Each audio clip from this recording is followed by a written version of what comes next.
Hey everyone, welcome back to my channel. একটা red velvet কেকের recipe তোমাদের সঙ্গে শেয়ার করব। আর এই কেকের কালারটা রেড কালার কীভাবে নিয়ে আসবে, আর কেকটা হবে একদম সফট ভেলভেটি। দেখো ফ্রেন্ডস, কতটা সফট একটা কেক তৈরি হয়েছে। আর তুমিও তোমার প্রিয়জনের জন্য এরকম একটা কেক নিজের বাড়িতেই বানিয়ে নিতে পারবে, আর সেটা খুব সহজে। যে কড়াইয়ে তুমি রান্না করো সেই কড়াইয়েই বানিয়ে নিতে পারবে, কোনো নজেল ছাড়া, কোনো ওভেন ছাড়া। এত সুন্দর একটা কেক তুমি তোমার প্রিয়জনকে উপহার দিতে পারবে। আর চলো তাহলে কিভাবে বানাবে সেটাই তাহলে দেখে নাও। এই কেকটা বানানোর জন্য সবার প্রথমে আমাকে বাটার মিল্ক তৈরি করতে হবে। তার জন্য একটা বাটির মধ্যে নিয়ে নিচ্ছি 3 টেবিল স্পুন মিল্ক, আর নিয়ে নিচ্ছি 1 টিস্পুন মতো ভিনিগার। এবার মিশিয়ে রেখে দেব কিছুক্ষণ, তাহলেই তৈরি হয়ে যাবে বাটার মিল্ক। বাটার মিল্ক যতক্ষণ রেডি হচ্ছে ততক্ষণ আমি একটা কেকের মোল্ড নিয়েছি, আর কেকের মোল্ডের মধ্যে দিয়ে দিচ্ছি একটু অয়েল ব্রাশ করে, তারপর দিয়ে দিচ্ছি একটা বাটার পেপার। এবার এর উপরেও একটু অয়েল ব্রাশ করে দিচ্ছি। দেখো গাইজ, আমি আজকে এই কেকটা ডিম দিয়ে বানাবো, আর ডিম ছাড়াও কিন্তু এই কেকটা খুব সুন্দর হয়। তো আজকে আমি ডিম দিয়ে বানিয়ে দেখাচ্ছি। নিয়ে নিচ্ছি হাফ কাপ আর 1 টেবিল স্পুন ময়দা, আর দিয়ে দিচ্ছি 1 টেবিল স্পুন কর্নফ্লাওয়ার বা কর্নস্টার্চ। দিয়ে দিচ্ছি হাফ টিস্পুন মতো বেকিং পাউডার, আর দিয়ে দেব 1/4 teaspoon baking soda, half teaspoon cocoa powder. এবার সবগুলোকে একবার চেলে নেব। ফ্রেন্ডস দেখো, কোকো পাউডার বেশি দিলে কিন্তু কেকের কালারটা আর লাল টুকটুকে থাকবে না, সেক্ষেত্রে ডার্ক হয়ে যাবে।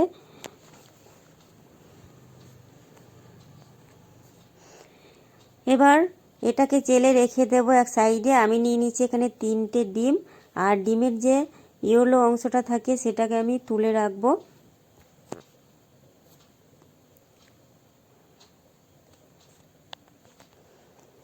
এবার এই হলুদ অংশটার মধ্যে সামান্য লবণ দিয়ে এটাকে একটু বিট করে রেখে দেব।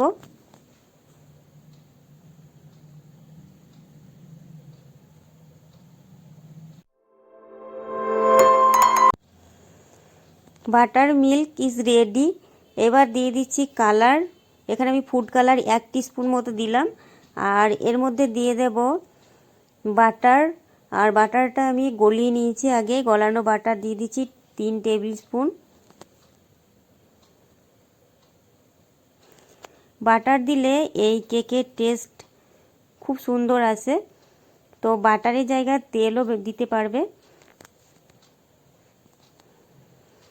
এবার এর মধ্যে দিয়ে দিচ্ছি 1 teaspoon vanilla essence. Vanilla essence দিলে এই কেকটার টেস্ট খুব ভালো হবে। দেখো ডিমের যে সাদা অংশটা সেটা এবার আমি বিট করে নেব 45 সেকেন্ড। এবার দিয়ে দিচ্ছি হাফ কাপ মতো চিনি, আর চিনিটা আমি একবারে দেব না, 3 থেকে 4 বার দিয়ে তারপর বিট করে নেব। আর চিনি যেন খুব ভালো মতো গলে যায় সেদিকেও কিন্তু ধ্যান দিতে হবে।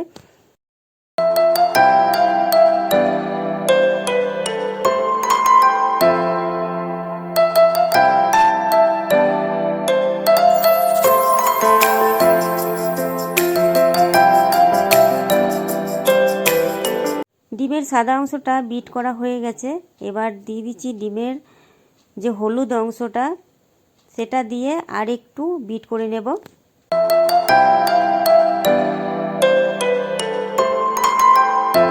এবার যে মিশ্রণটা আমি রেডি করে রেখেছি বাটার মিল্কের আর ফুড কালার দিয়ে, সেটা দিয়ে দিচ্ছি।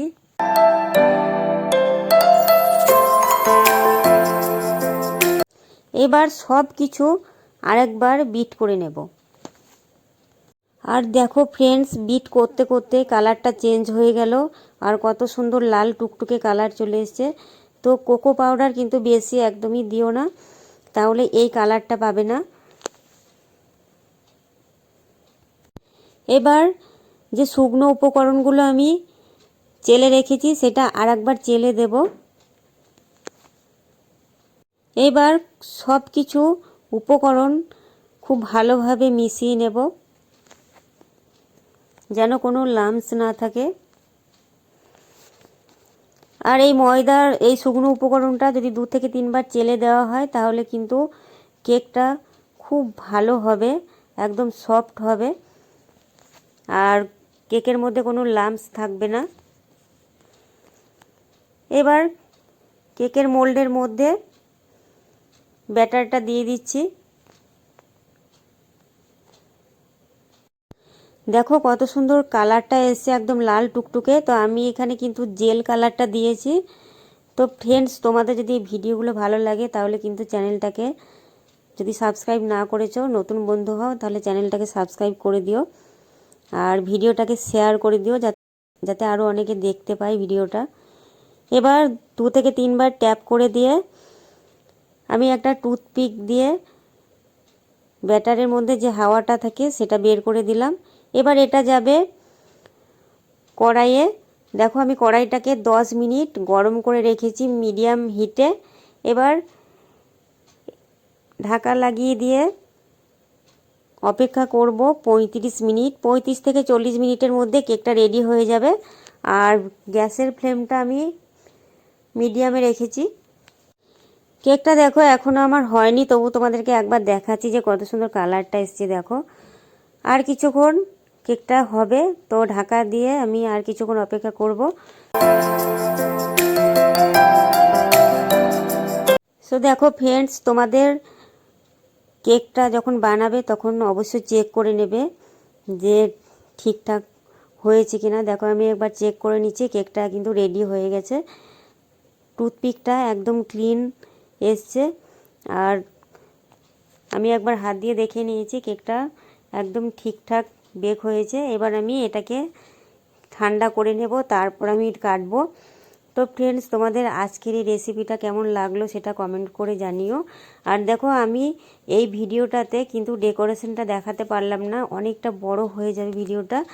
তো তোমরা যদি ডেকোরেশনটা দেখতে চাও বিনা নজেল দিয়ে কিভাবে আমি ডেকোরেশনটা করেছি, তো তাহলে তোমরা এর পরের ভিডিওটা অবশ্যই দেখে নিও। তার জন্য চ্যানেলটাকে সাবস্ক্রাইব তো তোমাদেরকে করতেই হবে, তবেই তোমাদের ফোনে নোটিফিকেশন ঢুকবে। আর দেখো কেকের কালারটা কত সুন্দর এসছে, আমি কেকটা তোমাদের কেটে দেখিয়ে দিয়েছি। তো আজকে এই পর্যন্ত, দেখা হচ্ছে নতুন কোনো একটা ভিডিওতে। সবাই ভালো থেকো, সুস্থ থেকো। Thank you.